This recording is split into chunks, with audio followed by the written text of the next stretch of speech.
वहीं इस घटना पर बीएसपी प्रमुख मायावती काफी दिनों पर पुराने तेवर में बहुत दिनों के बाद दिखाई दी हैं। मायावती ने घटना पर आक्रोश जाहिर करते हुए कहा कि यदि सीएम योगी से प्रदेश संभल नहीं रहा तो अपने मठ चले जाएं।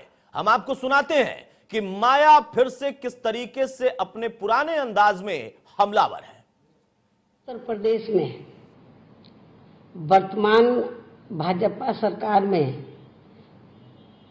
तो कानून का नहीं बल्कि गुंडों, बदमाशों, माफियाओं, बलात्कारियों एवं अन्य अराजक तत्वों का राज चल रहा है और यहां कानून व्यवस्था पूरी तरह से दम तोड़ चुकी है। यूपी सरकार मतलब हमारी माताएं बहनें तो जो हुकूमत कर रहे हैं, खासतौर से आदित्यनाथ योगी को मैं बताना चाहती हूं कि आपने एक महिला के पेट से जन्म लिया है। आपको दूसरों की बहन बेटी को अपनी बहन बेटी समझना चाहिए और यदि आप उनकी हिफाजत नहीं कर सकते तो बेहतर यही है कि उनको पीछे हट जाना चाहिए, खुद ही इस्तीफा दे देना चाहिए तो ज्यादा बेहतर होगा। नहीं चला सकते हैं सरकार। मेरा बीजेपी के लोगों को, हाईकमांड को यही कहना है, केंद्र की सरकार को यही कहना है कि थोड़ी रहम करे उत्तर प्रदेश की जनता पर।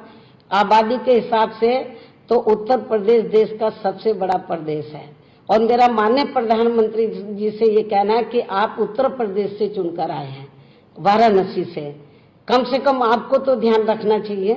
तो मेरा केंद्र की सरकार को यही कहना है कि जब आदित्यनाथ योगी से उत्तर प्रदेश नहीं संभल रहा या तो किसी दूसरे को मुख्यमंत्री बनाए, वरना बेहतर यही है कि उत्तर प्रदेश की जनता के हित में तो वहां पर राष्ट्रपति शासन लगाकर वहां पे लॉ एंड ऑर्डर को बढ़िया बनाए। इधर देश भर से उठ रही इंसाफ की मांग और राजनीतिक दलों की पीड़ित परिवार से मिलने की गहमागहमी के बीच में पीड़िता की पोस्टमार्टम रिपोर्ट सामने आई है। रिपोर्ट के मुताबिक पीड़िता की गर्दन पर चोट के निशान है, हड्डियां टूटी हैं।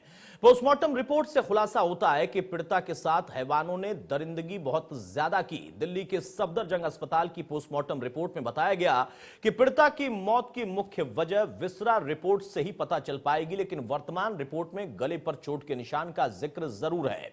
रिपोर्ट में कहा गया कि पीड़िता का गला दबाने की कई बार भरसक कोशिश की गई है।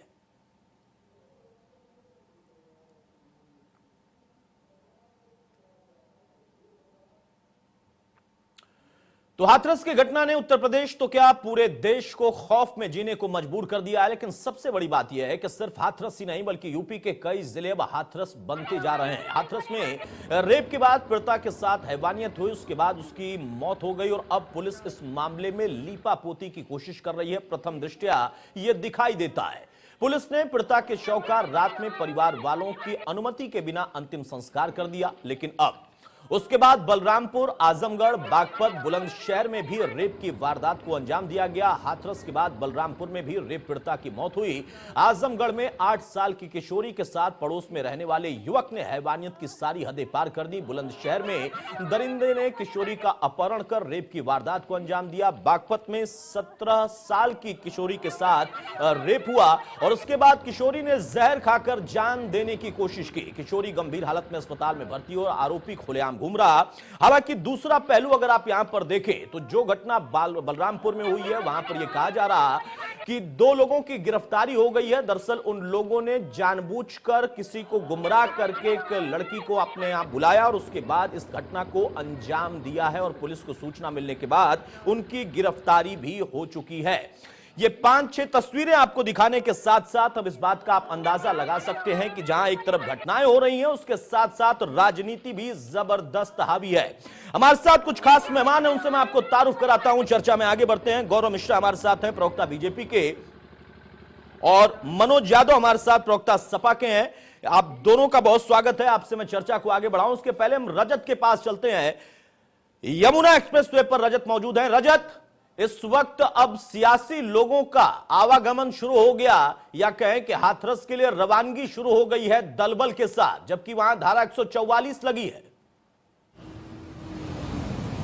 जी बिल्कुल हेमंत, जहां पर बेटी पढ़ाओ की बात करें, बेटी बचाओ की बात करें, जहां पर जो यूपी के जो हालात हैं बेहद ही चिंताजनक है। कुछ बेटियों के साथ लगातार जो गैंग रेप जैसी घटनाएं आ रही हैं, क्योंकि उसी को लेकर कल जो अगर हम हाथरस की बात करें, हाथरस की जो घटना, उसके बाद राजनीतिक जो भौचाल शुरू हो चुके हैं। मैं इस वक्त जो परी चौक पे मौजूद हूँ, जो कि यमुना एक्सप्रेस पे है, वहां का नजारा दिखाएंगे। तो इसी के रास्ते से जो आज प्रियंका गांधी और जो राहुल गांधी इसी रास्ते से ही गुजरेंगे। तमाम जो सिक्योरिटी के जो पाबंदी थी, जो पाबंदियां यहाँ पे है, तमाम जो कोई भी गाड़ी आती है पहले उसे चेक किया जाता है और उसके बाद ही अगर बात की जाए प्रियंका गांधी और राहुल गांधी की, तो नोएडा बॉर्डर के अंदर वो घुस चुके हैं और इसी रास्ते के जरिए वो हाथरस के लिए रवाना होंगे। फिलहाल जो यहाँ पे भारी पुलिस फोर्स तैनात की गई, लेकिन अभी इस जगह की बात करें तो यहाँ पर अभी तक प्रियंका गांधी नहीं पहुंची, लेकिन दिल्ली से नोएडा बॉर्डर में प्रवेश कर चुकी हैं।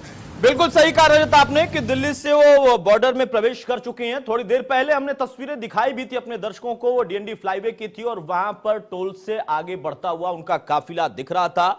मौजूदा दौर में वो काफिला अब और आगे बढ़ेगा। रजत, यहां पर एक चीज जानना जरूरी, क्या इससे आगे भी वो जा पाएंगे? क्योंकि वहां धारा 144 तो लागू है। अब यहां पर क्या सिर्फ थोड़ी दूर तक काफिला रहेगा या बॉर्डर तक कम से कम हाथरस के पहुंचेंगे?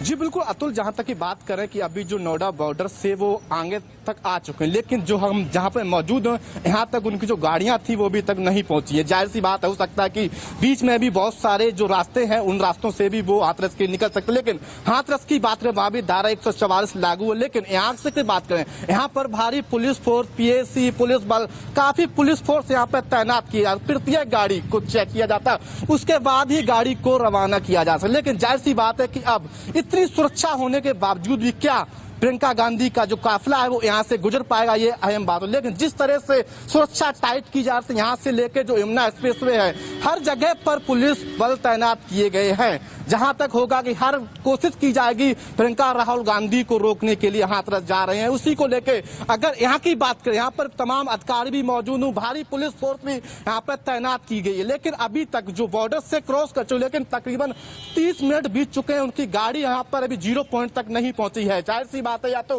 किसी और रास्ते से वो कहीं निकल गए, या तो ठीक है रजत।